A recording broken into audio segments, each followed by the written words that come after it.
Hello, bonjour à toutes et à tous, bienvenue sur cette chaîne du Koala.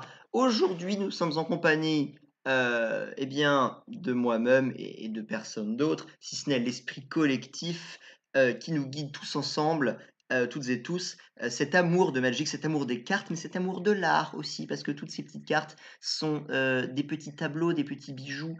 Et aujourd'hui, c'était l'intro bizarre, mais c'est pas grave. Analyse de nouvelles cartes, c'est parti. Vous avez vu? Vous avez vu, j'ai un collier avec une, comment dire? Un petit bout de coquille Saint-Jacques, c'est moi qui l'ai fait. Voilà. Lâche un pouce bleu si toi aussi tu es créatif. Alors, analyse de cartes 2019, c'est parti. Il est 23 h. J'espère que je vais pouvoir vous dire des choses qualitatives. Je découvre la plupart de ces cartes avec vous. Chromium l'altérable, lui je le connais pas. J'ai vu d'autres dragons, mais pas celui-là. Alors, je suis sur la page officielle de Magic sur Facebook, hein, vous allez voir, en fait, ils ont publié des cartes et on va défiler au fur et à mesure. Bien, alors, ce sont les couleurs Esper, c'est-à-dire blanc, bleu et noir. Donc moi, je jouais pas encore à l'époque de Alara. Donc j'ai jamais joué cet archétype et je n'ai jamais même vu ce deck jouer tout court. Il coûte 7 mana, il est 7/7, flash, il peut pas être contrecarré, ce qui est de loin mon effet préféré, et il vole. Bon, déjà le coup mana, coup de mana, point, force et endurance et effet, ce ratio-là est bon. Et ensuite, il a un autre effet, c'est qu'on peut se défausser d'une carte, et jusqu'à la fin du tour, Chromium l'altérable devient un humain avec une force et une endurance de base de 1/1. A priori, tu transformes ta 7/7 en 1/1, a priori c'est nul, donc on va voir la suite. Il perd toutes ses capacités, mais il acquiert la défense talismanique et il ne peut pas être bloqué ce tour-ci. Donc, en soi, vous attaquez avec, et si jamais il se fait cibler, pouf, vous défaussez une carte, et il va mettre ses points de dégâts. Seulement, il mettra que 1 point de dégâts, a priori. L'idée, c'est quoi? C'est qu'il sera toujours capable de mettre des points de dégâts, en fait. Maintenant, si vous jouez la défausse, ça permet de faire quoi? Ça permet de remplir son cimetière, ça permet d'activer des capacités comme le seuil, où il faut minimum 7 cartes dans le cimetière, ça permet d'activer peut-être du délire, ça permet d'activer des cartes qui se jouent avec la folie lorsque vous les défaussez. Je pense notamment à brutalité collective en noir, qui est vachement fort, qui est joué. Donc, pourquoi pas? Moi, j'aime pas cette carte, hein, sincèrement. Bon, de toute façon, a priori, ces couleurs-là, c'est du contrôle. Moi, ça me plaît pas. Mais il y a des choses à faire. On a accès à plein de synergies, et on va jouer avec soit le cimetière, soit avec les cartes qu'on défausse. Maintenant, est-ce que son effet, il est vraiment intéressant? Je veux dire, il est pas contrable, il met ses dégâts, et vous pouvez le jouer à la fin du tour de votre adversaire en surprise pour mettre cette patate en réponse à son tour prochain. Donc, est-ce qu'il a vraiment besoin de son dernier effet? Je ne sais pas. Je comprends pas, en fait. Voilà, je ne comprends pas. Je pense que c'est une bonne carte, mais que son dernier effet n'est simplement pas utile. Voilà. Sauf si vous voulez juste le protéger. Voilà, vous pouvez éventuellement, l'effet ne sert juste à le protéger sinon, hein. Si jamais il veut se prendre quelqu'un de cible avec un anti-bête ou quoi que ce soit. Voilà, donc vous avez un dragon qui se fait jamais tuer, quoi. Ah oui, surtout que par contre, ça ne coûte pas de mana à activer. Donc, vous pouvez en somme toujours le protéger. Une fois que vous avez votre 7/7, vous la garderez tout le temps, pour le peu que vous ayez toujours des cartes à défausser. Non, en fait, c'est bien. Voilà, si, si, c'est bien. Voilà, mon avis sur la carte, c'est bien. Allez, continuons. Suivante, parce que j'ai passé beaucoup trop de temps. Griffe Boyau, terreur de Calcisma. Donc, Calcisma, c'était évidemment sur le plan de Tarkir. Donc lui, c'est une créature légendaire aussi. Donc jouable en commandant, hein. Il coûte 4, il est 4/3. Les sorts de créatures force supérieure ou égale à 4 que vous lancez coûtent 2 de moins à jouer. Bon, je vais vous en parler juste après, il y a une synergie avec. À chaque fois que Griffe Boyau, Terreur de Calcisma attaque, chaque créature de force supérieure ou égale à 4 qu'on contrôle gagne +1/+1 et acquiert le piétinement jusqu'à la fin du tour. Donc a priori, c'est pour faire du mono vert bourrinage. L'idée, c'est que ça reprend en fait des synergies du bloc Tarkir, un bloc de 2014, je crois, si je dis pas de conneries. Ou 2000, ouais, 2014, je crois. 2015, c'était Bataille de Zendikar, c'est ça. Donc 2014, voilà, qu'est-ce qui se passait sur Tarkir en 2014? Il y avait un clan, le clan, merde, comment il s'appelle? Le clan de Témur, voilà, qui était respectivement des couleurs vert, rouge et bleu, et qui avait des effets qui synergisaient avec vos créatures qui étaient puissantes. Le premier effet, je crois que ça s'appelait férocité. Il fallait que vous aviez un des effets en fait supplémentaires si jamais vous contrôliez une créature, au moins une créature qui fait 4 ou plus de force. Et il y avait un autre effet qui s'appelait redoutable, qui lui demandait comme condition d'activation que vous ayez des créatures dont le total de la force était de 8, il me semble. Donc on va jouer on va essayer de jouer des créatures avec une grosse force. En vert, c'est possible, hein, c'est carrément possible. Alors déjà que vert, c'est la couleur de la rampe, lui en plus, il nous permet de payer 2 mana de moins. Euh, donc c'est bien, c'est un autre truc de rampe. Donc l'idée c'est quoi? De réussir à ramper, à flood le board en ayant tour 3-4, je pense, peut-être plus tour 4-5, des gros bodies en jeu, donc des gros bodies, des trucs à 6 à 7 d'attaque, et de faire une grosse phase d'attaque qui va littéralement en fait one-shot l'adversaire, vous lui mettrez trop de dégâts, en plus toutes vos créatures auront +1/+1 et le piétinement. Donc c'est voilà, un commandant vert pour du mid-game, pour du deck de bourrin qui fait des OTK. C'est bien, j'aime beaucoup moi ce genre j'aime beaucoup le vert hein, de toute façon, donc j'aime bien. Bonne carte, j'aime beaucoup. Sarkhan, le sang de feu, qu'est-ce qu'il fait lui? Ah, un Planewalker pour 3, donc déjà c'est intéressant parce que c'est pas cher du tout comme Planewalker. Sarkhan, c'est l'ami des dragons. Est-ce qu'il va y avoir des synergies dragons? Il arrive avec 3 marqueurs loyauté. Son premier effet, vous pouvez vous défausser d'une carte, si on le fait, on pioche une carte. À noter que la carte, on ne la défausse pas au hasard, hein, on choisit celle qu'on défausse, donc c'est pas du tout nul, donc c'est pas du tout nul. Voilà, vous avez pour 3 une 3-3, enfin une 3-3, un Planewalker à 3 qui sera à 4 marqueurs loyauté sur votre tour 3, qui vous fait piocher une carte, donc en soi ça c'est déjà bien, c'est un bon effet. Et il a un deuxième +1, ajoutez 2 mana de la combinaison colorée de votre choix, donc pas forcément du rouge, mais c'est seulement pour jouer des dragons. Alors, il n'y a pas longtemps, j'avais créé une liste de dragons, une liste rouge et verte. Lui, il rentre dedans dans cette liste, hein. Donc voilà, continuons. Et son -7, qui est le plus intéressant, créer 4 jetons de créatures 5/5 rouge dragon avec le vol. On en crée 4, elles font 5 points d'attaque, 4 x 5, 20 dégâts, de quoi tuer votre adversaire en un seul tour. Admettons, vous le jouez tour 3, hop, vous lui faites son +1. Et bon, ainsi de suite. Tour 4, tour 4, vous lui faites un +1, il sera à 5. Et donc, il sera à 7 marqueurs loyauté tour 6. Et donc, sur votre tour 7, vous pouvez faire son -7. Voilà, bah écoutez, moi je trouve ça plutôt bon, hein. Je trouve ça plutôt bon. Je trouve ça même très bon. Voilà, maintenant je note la synergie en standard avec le serment de Teferi. Je vous le rappelle, hein, le serment de Teferi, une carte blanche et bleue de Dominaria, qui nous permet d'activer nos capacités de Planewalker 2 fois.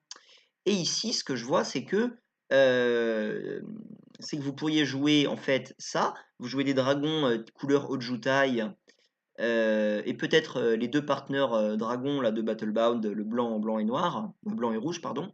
Vous jouez Jeskai en fait, vous jouez rouge, bleu, blanc. Vous jouez ça, avec le serment de Teferi, vous pouvez faire 2 fois son +1 qui vous donne des manas.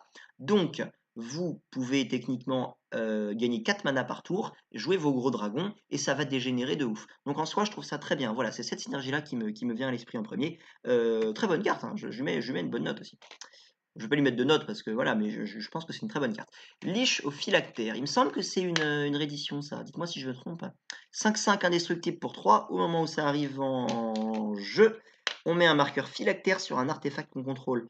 Et quand on ne contrôle pas de permanent avec des marqueurs phylactères, on la sacrifie. Donc il faudra des artefacts. Bon, sachant qu'il y a largement moyen de faire des cycles d'artefacts infinis. Maintenant, c'est quand elle arrive en jeu, hein. Donc admettons, vous la jouez tour 3, vous avez déjà un artefact en jeu, vous mettez le marqueur sur l'artefact. Si jamais, votre adversaire a de quoi péter votre Arthos, ça se trouve, elle aura pas moyen d'attaquer cette liche. Peut-être des combos, genre en protégeant vos artefacts, je sais pas. Je sais pas. Maintenant, c'est un zombie. Notez que c'est un zombie et que alors j'ai vu une Liliana dans cette extension qui a beaucoup de synergie zombie, donc on verra. On verra, c'est un zombie, pour moi, le fait que ce soit un zombie, ça rend la carte bonne, mais sinon, je la mets pas dans les trucs exceptionnels, quoi. Maître Vandal Gobelin. 3-3 pour 4. Les autres gobelins qu'on contrôle ont +1/+1. On sacrifie un gobelin, on détruit un artefact. Bonne carte pour les decks gobelins. Dominaria avait déjà amené pas mal de gobelins. J'avais annoncé qu'il allait en avoir d'autres. Très bien, Guetton, hein, Guetton, c'est probablement pas le seul du set. On va pouvoir faire des decks standards gobelins intéressants. Et sinon, est-ce qu'il rentre dans les decks gobelins, dans le deck gobelin mono rouge moderne? Je ne pense pas. Seigneur de sang royal, une unco, 2 4 pour 5, vol au début de votre étape de fin. Si vous avez gagné des points de vie ce tour-ci, on crée une chauve-souris à 1 noir, vol. Je trouve ça fort. Euh, Synergie avec les deux, l'ange et le démon, là, blanc et noir, là, les partenaires de Battlebound, hein, qui ont des synergies et points de vie aussi. Épée sigillée de Valéron. Ça coûte 3, c'est un équipement. La créature équipée gagne plus 0. À la vigilance est un chevalier, très bien. Synergie Benalia, tout ça, machin, Dominaria, continuité. À chaque fois qu'elle est équipée, enfin qu'elle attaque, on crée un jeton 2-2 blanche, cavalier, vigilance, attaquant. C'est bourrin. Je note que c'est jouable dans Valduc. Valduc, vous vous en souvenez, je vous en avais parlé, je l'avais mis dans mon top des commandants. Enfin, pas dans mon top des commandants Dominaria, mais dans les commandants intéressants. Et ça double l'effet, parce que Valduc, rappelez-vous, il créait des jetons 3-1 piétinement célérité pour chaque équipement ou aura qui lui était attaché. Donc là, vous avez double truc, donc c'est fort. J'aime beaucoup cette carte, je trouve qu'elle est très forte. Armos, ah, un dinosaure. Yes, un dinosaure, c'est une bonne surprise ça. 2-5 pour 3, c'est des bonnes stats en plus. À chaque fois qu'un adversaire active une capacité d'une créature ou d'un terrain qui n'est pas une capacité de mana, on peut piocher une carte. Je trouve ça très bon. Bon, ça rentre pas forcément que dans l'archétype dinosaure. Moi, vous le savez peut-être, je joue Gizat en commandant, donc cette carte va rentrer dedans largement. Un moteur de pioche supplémentaire pour le deck, ce sera top. En plus, il a des super stats défensives. Et quand on sait toutes les capacités de terrain qui arrivent en jeu, ne serait-ce que les fetchland et les, comment dire, les putain, active une capacité. Donc est-ce que c'est les capacités activées? Non, c'est toutes les capacités, hein. Non, activer une capacité, c'est certainement que les capacités activées. Voilà, donc ça marche avec les fetchlands et ça marche avec les casse-terrains, donc tous les wastelands, tous les champs de ruines qu'on voit beaucoup en standard, enfin en standard et en EDH aussi. C'est une très bonne carte. Elle fera piocher à tous les coups. Cracher des flammes, ça coûte 3, c'est un éphémère. Ça inflige 4 blessures à une créature ciblée. Déjà, on met 4 pour 3 en éphémère, c'est pas mal. On peut pas cibler un joueur, mais tant pis. À chaque fois qu'un dragon arrive sur le champ de bataille, on peut payer 1. Si on le fait, on peut le renvoyer de notre cimetière dans notre main. Donc, voilà, hein, c'est une très bonne option de carte de contrôle pour le deck que j'ai évoqué, enfin la possibilité de deck que j'ai évoqué il y a 5 minutes. C'est une bonne carte dans le bon archétype. Il faut évidemment jouer un deck dragon. Ça rentre aussi dans le DH Kalia, hein, Kalia de l'immensité, n'est-ce pas? Donc c'est très bien. Alors on a combien de temps là de record? 12 minutes. Bon, ça va, on va encore voir des cartes. Je vais faire une vidéo de 20 minutes, je pense. Et j'en ferai d'autres, hein, sur des analyses de corps 2019. Voilà, très bonne carte, faut simplement un archétype avec des dragons. Ces archétypes, ils existent. Pour moi, ça trouve sa place largement. Qu'est-ce qu'on a suivant? Altération métamorphe, avec un dragon sur l'image. Alors, ça coûte 2, c'est un enchantement. On enchante une créature. Quand ça arrive en jeu, on choisit une créature. La créature enchantée est une copie de la créature choisie. Sachant que... Mais c'est vachement fort, attendez. C'est-à-dire qu'on peut cloner une créature pour 2 seulement? Mais attendez, mais votre adversaire, il joue Emrakul, et vous clonez son Emrakul pour 2 points de mana? Mais c'est hyper puissant! C'est vraiment très très fort cette carte. Je fais le parallèle en fait avec toutes les autres les cartes récentes qu'on a vues qui faisaient le même effet, ou bien les cartes jouées en moderne là, actuellement, parce qu'il y en a une en moderne, je vais vous en parler juste après, qui est jouée, qui a le même effet. Il y a Splinter Twin, qui est une carte rouge, qui permet de faire des copies, je crois, et déjà ça coûte 3. C'était déjà hyper fort, c'est resté pendant très longtemps un super deck du moderne, et là on nous permet de le faire pour seulement 2 points de mana. Donc c'est une créature soit qu'on contrôle, soit qu'un adversaire contrôle, hein, donc c'est vraiment très polyvalent derrière. Et je pense aussi, alors sur Amonkhet, on avait une créature qui faisait ça aussi, c'était le vizir aux 1000 visages, mais lui, il arrivait sur le champ de bataille en étant la copie d'une créature ciblée. Je sais plus si c'était exclusivement une créature qu'un adversaire contrôle ou si ça pouvait aussi être les vôtres, mais le fait est que ça coûtait 4. Alors vous pouviez l'embaumer, donc vous pouviez refaire son effet après, mais ça coûtait 4, et là ça coûte que 2. Donc pour moi très bonne carte. Et on peut imaginer des combos aussi, hein. Donc voilà. Ah oui. euh, Non, non, c'est bon, c'est bon, c'est bon. J'ai dit ce que j'avais à dire sur cette carte, c'est une bonne carte. Dracon du Logogriffe. Ah, une réédition d'Amonkhet. Alors, parlons-en, parce que cette carte fait partie des cartes excellentes, en fait. Elle est étoile 4 pour 3, vol, elle est bleue et rouge. Et sa force est égale au nombre d'éphémères et de rituels dans votre cimetière. Alors, c'est pas un dragon, hein, c'est un dracon. Mais la carte est quand même excellente. Si vous jouez depuis un an, vous savez qu'elle fait énormément le café. Si vous avez joué aussi à Magic Arena, vous savez qu'elle fait le café. Sachant que sur Magic Arena, on a des decks qui sont, d'ailleurs en standard aussi, on les avait ces decks-là, qui sont bleu-rouge, qui sont uniquement des decks de contrôle et qui jouent seulement 4 dracons du logogriffe. Ils jouent 4 créatures en fait. Et ils vous mettent des tartes à 10 points de dégâts volants tour 5, quoi. Tour 5-6, donc c'est terrible. C'est une très bonne carte. Baguette du chaos. Ah, il y a du texte. Voyons, alors, pour 3. Et il y a une capacité activée qui nous coûte 4. L'adversaire ciblé exile les cartes du dessus de sa bibliothèque jusqu'à ce qu'il exile une carte d'éphémère ou de rituel. Ok. Vous pouvez lancer cette carte sans payer son coût de mana. Mettez ensuite les cartes exilées qui n'ont pas été lancées de cette manière en dessous. L'idée c'est d'aller voler des cartes à votre adversaire, mais d'aller lui voler seulement un éphémère ou un rituel. Le risque, c'est de tomber en fait sur un contre. Enfin, idéalement, vous allez jouer contre des decks contrôle qui vont jouer beaucoup de sorts, enfin beaucoup de sorts éphémères et rituels. Mais seulement, pour moi, il y a un petit souci, c'est que cette carte-là va être utile contre ces decks-là, a priori. Seulement, vous avez beaucoup de chances de révéler des cartes de contre. Et donc, c'est pas terrible. Parce que si jamais vous révélez un blast ou de la pioche, vous serez content. Quoique ça vous aura coûté 7 plus 4 à activer. Hein, donc, enfin 3 plus 4 à activer. Donc 7 maintenant en tout. Pour aller voler une carte de pioche, c'est beaucoup trop. Pour moi, c'est beaucoup trop. Euh, c'est uniquement fort si vous avez moyen de savoir ce que vous allez voler. Et si vous savez que vous allez voler genre une carte à 9 ou à 7 points de mana, genre le genre de carte qui vous permet de jouer un extra tour par exemple. Là, ça devient intéressant. Mais sinon, je trouve que c'est globalement pas très bien. Chevalière valeureuse, humain et chevalier, il y a un gros chat sur la carte.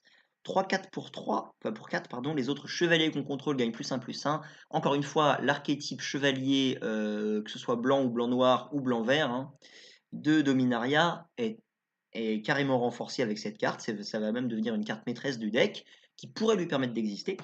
Et les chevaliers qu'on contrôle avec la double initiative jusqu'à la fin du tour, c'est encore mieux. Très bonne carte, pas besoin de s'éterniser, c'est une bonne carte. Hydre affamée, une hydre. X, elle arrive avec sur elle, X marqueur +1/+1, très bien. Elle ne peut pas être bloquée par plus d'une créature, donc l'inverse de la menace. Et à chaque fois qu'elle subit des blessures, on met autant de marqueurs +1/+1 sur elle. C'est définitivement une superbe bête. Hein. C'est trop gros, c'est intuable en fait. Si votre adversaire veut la tuer, il faudra qu'il ait un anti-bête genre exilé ou détruisé, mais il pourra probablement jamais la tuer avec des créatures.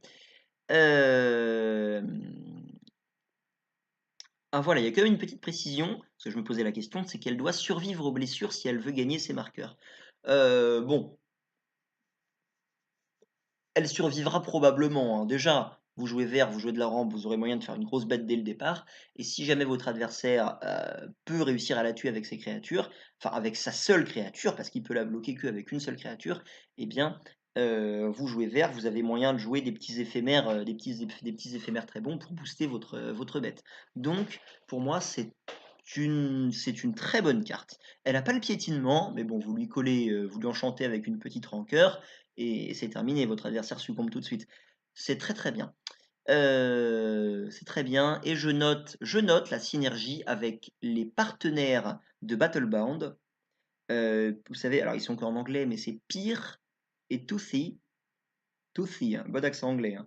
Vous savez, les partenaires verts et bleus, et voilà, qui sont jouables en commandant. Hein. Si vous vous posiez la question, ils sont jouables en commandant.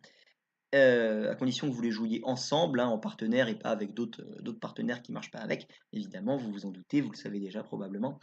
Oui, synergie avec Pyr qui dit qui est un pour 3, qui dit qu'à chaque fois qu'un marqueur devrait être mis sur un permanent que vous contrôlez, ou que votre équipe contrôle, eh bien vous en mettez un en plus. Ce qui fait que là, en fait, théoriquement, regardez, l'hydre affamée, toutes ces hydres-là, toutes les cartes à X plus un vert, en fait, elles sont vachement renforcées parce que, regardez, admettons, on est tour 4. vous allez payer X égale 3 plus le mana vert, donc vos 4 mana, en supposant que vous avez 4 mana tour 4. Sans boost, hein, sans rien, sachant que vous jouez vert. Euh, donc théoriquement, elle arrive 3-3, mais avec pire, elle arrive 4-4, tour 4, plus tous ses effets. 4-4, tour 4, c'est normal, me direz-vous. Mais en réalité, tout ce qui va se passer après, ça va snowball de ouf, quoi. C'est vraiment, je trouve que c'est une super carte.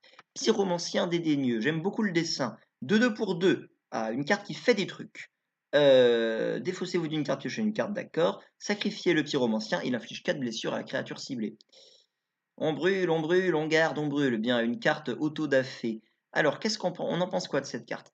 On en pense que son deuxième effet ne peut cibler qu'une créature. Donc, je ne le vois pas rentrer dans du burn. Je ne le vois pas, par exemple, remplacer le mentor exigeant ou le mage Scarifame, hein, par exemple, dans le deck Azorette rouge aggro, là, actuellement. Je le vois rentrer où? Bah, il est plutôt polyvalent, hein, en fait. C'est plutôt une carte rouge, mais de contrôle en réalité.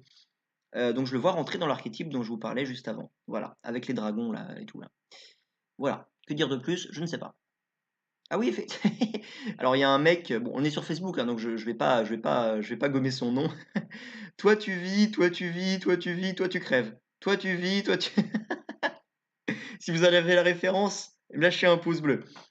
Une créature légendaire. Elle est belle, elle est très belle. Isaret l'éveilleuse, elle est 3-3 pour 3. Contact mortel, c'est un sorcier. Est-ce que c'est intéressant? On va voir. Chaque fois qu'Isaret l'éveilleuse attaque, vous pouvez payer X. Si on le fait, on renvoie sur le champ de bataille depuis notre cimetière une carte à deux créatures avec un coût converti de mana de X avec un marqueur cadavre sur elle. Si cette créature devait quitter le champ de bataille, on l'exile à la place de la mettre autre part. D'accord. Ce marqueur cadavre, je ne sais pas trop ce qu'il veut dire. Peut-être qu'il y aura des synergies avec les marqueurs cadavres plus tard. En tout cas, on a une créature légendaire euh, qui nous permet de ramener des trucs du cimetière. Donc c'est pas mal. C'est pas mal du tout. Voyons voir la suite. Alors, je pense qu'il y a d'autres cartes de l'extension qui synergisent avec ça. Jument de la houle, un cheval poisson. 2, il est 0,5 pour 2. Il ne peut pas être bloqué par des créatures vertes. À chaque fois qu'il inflige des blessures à un adversaire, on peut piocher une carte. Si on fait ainsi, on défausse une carte. Et on peut lui faire gagner plus de -2 jusqu'à la fin du tour. Bon, bah j'aime pas du tout ce genre de carte. Voilà. J'aime pas. Voilà, c'est fort contre Elf. Voilà. C'est fort contre Mono Elf. Nova Purificatrice, pour 5. Soit on détruit toutes les créatures, soit on détruit tous les artefacts et tous les enchantements. C'est la Vrasse de l'extension. Est-ce qu'elle est forte? Bon, elle est pas mauvaise. Est-ce qu'elle est bonne pour autant? Non, pas vraiment. Pas vraiment parce que en fait, on a la même chose actuellement. Bon, la fumigation de Kaladesh, elle va s'en aller. Donc, qui était une Vrasse à 5. Donc là, c'est une Vrasse à 5. Donc en soi, pour le standard, elle va être très bien, hein. Pour les decks qui jouent du blanc, qui veulent le contrôler, pour le standard, elle va être très bien. Mais pour le moderne, je pense vraiment pas qu'elle soit plus si folle que ça, quoi. Continuons. Alors pourquoi elle est pas si folle que ça, pardon? Parce que voilà, parce que colère de Dieu, voilà, parce qu'il y a colère de Dieu et parce qu'il y a damnation ou Doomsday ou voilà, enfin je sais plus là, voilà, les trucs qui détruisent toutes les créatures pour 4 en blanc et en noir. Voilà pourquoi. Croissance prodigieuse, +7 le piétinement, c'est bourrin, c'est même très bourrin. Bon, bah, voilà, que dire de plus? Absolument rien, hein. Vous avez une grosse créature, vous prenez le risque de vous prendre un anti-bête sur votre créature. C'est une aura c'est un enchantement qui n'a pas le flash. Ça aurait été très intéressant qu'il ait le flash, mais ça aurait été peut-être trop fort. Moi, ce que je vois, c'est que pour 6 points de mana, vous avez +7 et le piétinement. Donc vous tuez votre adversaire pour 6 points de mana. C'est voilà, juste voilà. Sai, maître mécanoptériste, un 4 pour 3. Chaque fois qu'on lance un sort d'artefact, on crée un jeton de créature artefact 1-1 mécanoptère qui vole. Et on peut sacrifier les artefacts pour piocher. Bah écoutez, ça rentre dans Bria, en fait. Cette carte, elle rentre dans Bria. Elle rentre carrément dans Bria. C'est une très bonne carte, ça, un Sai, maître mécanoptériste. D'ailleurs, vous tous là qui jouez Baral, si vous voulez jouer Mono Bleu et puis continuer d'avoir des amis, jouez Sai et arrêtez de jouer Baral. Vous emmerdez tout le monde, les gars, sachez-le. Bien. Peste-Feu, une réédition X blessures à n'importe quelle cible. X est supérieur ou égal à 5. Ça ne peut pas être contrecarré. Les blessures ne peuvent pas être prévenues. C'est un superbe finisher. C'est un gros sort bourrin. On va pas s'attarder dessus. Ça met des dégâts. C'est coquin. C'est fripon. C'est vilain. À jouer évidemment en vert, vert rouge peut-être, je pense. Pour ramper peut-être. Sinon, à jouer dans cet archétype dragon, hein. Liliana, épargnée par la mort, ce sera peut-être la dernière carte qu'on va voir. La vidéo fait déjà 25 minutes, ce sera la dernière. Mettez, alors ça coûte 4 et elle a 4 marqueurs. Donc déjà c'est intéressant parce qu'elle arrivera, vous faites son plus 1, vous aurez un Planewalker à 5 marqueurs loyauté tour 4, donc c'est pas mal pour votre adversaire, il aura du mal à le tuer. Mettez les 3 cartes du dessus de votre bibliothèque dans votre cimetière. Si au moins une d'elles est une carte de zombie, vous volez 2 points de vie. Chaque adversaire perd 2 points de vie, vous gagnez 2 points de vie. Voilà, donc un archétype zombie en noir. C'est cette Liliana que j'ai vue tout à l'heure. Donc son plus 1 en soi, il est pas mal du tout, hein. Si votre objectif c'est de remplir votre cimetière et que derrière vous aimez bien contrôler en gagnant des points de vie, c'est très bon. En moins 2. La créature ciblée gagne moins X moins X jusqu'à la fin du tour, X étant le nombre de zombies qu'on contrôle.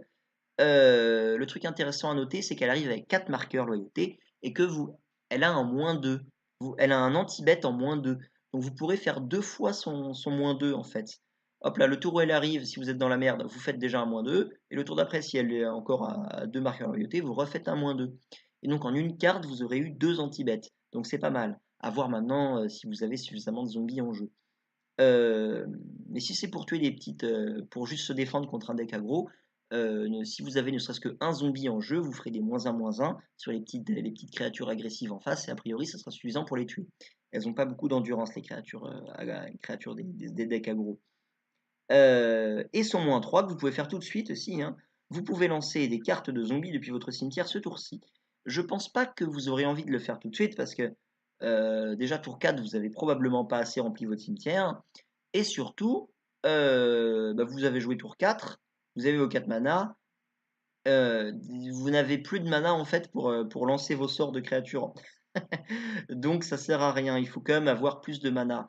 Soit la jouer en début de partie et réussir à la monter, soit la jouer plus tard dans la partie quand vous avez suffisamment de mana pour comboter les deux. Dans tous les cas, elle est bonne parce que elle est polyvalente en fait. Elle va être bonne en fin de partie, comme en milieu de partie, comme alors en début de partie, je ne vais pas dire début de partie, parce qu'elle arrive tour 4. Tour 4, c'est déjà un peu le milieu de partie. Mais bon, elle est bonne cette Iliana, elle est très bonne. Allez, une dernière carte. La jument du diamant, elle est très jolie. Un 3 pour 2. Quand elle arrive en jeu, on choisit une couleur. Chaque fois qu'on lance un sort de la couleur choisie, on gagne un point de vie. Bien. Non, non, non. Je vais pas parler de celle-là, ça sert à rien, ça. Voilà. Meneur de brume, un ondin. C'est bien parce qu'on n'avait pas assez de ondins avec Ixalan. Un 1 pour 1. Et il est sorcier aussi. Intéressant ça. Sacrifier le meneur de brume jusqu'à la fin du tour. Si une créature non jeton devait arriver sur le champ de bataille et qu'elle n'a pas été lancée, exilez-la à la place. Eh, c'est vachement bien, c'est vachement fort ça. C'est une super carte de contrôle. Si une créature non jeton devait arriver sur le champ de bataille et qu'elle n'a pas été lancée, exilez-la à la place. Euh, voilà, donc ça baise en fait les decks, ça baise les decks réanimateurs, ça baise les decks combo. Ça, c'est un counter de réanimator, hein. Si vous n'avez pas envie de vous prendre votre Eleschnorn ou votre Griselbrand dans la tronche tour 4 ou tour 3, et ben vous jouez ça et vous avez baisé votre adversaire. Bien, ce sera la dernière carte de cette review. Il y en aura d'autres, je pense, hein. Voilà, voilà, bonne carte. On a vu des très bonnes cartes aujourd'hui même. Je vous invite à laisser un petit pouce bleu si ça vous a plu, à me laisser votre avis en commentaire sur l'analyse sur ces nouvelles cartes, ou peut-être sur d'autres cartes qu'on n'a pas vues là, dont vous voulez parler, dont vous voulez parler avec moi, dont vous voudriez que je parle, enfin, etc. Vous avez compris. Lâche un pouce bleu, abonne-toi, mets la cloche. Bisous les amis. Merde, attendez. Ah c'est comment? Ah c'est comme ça.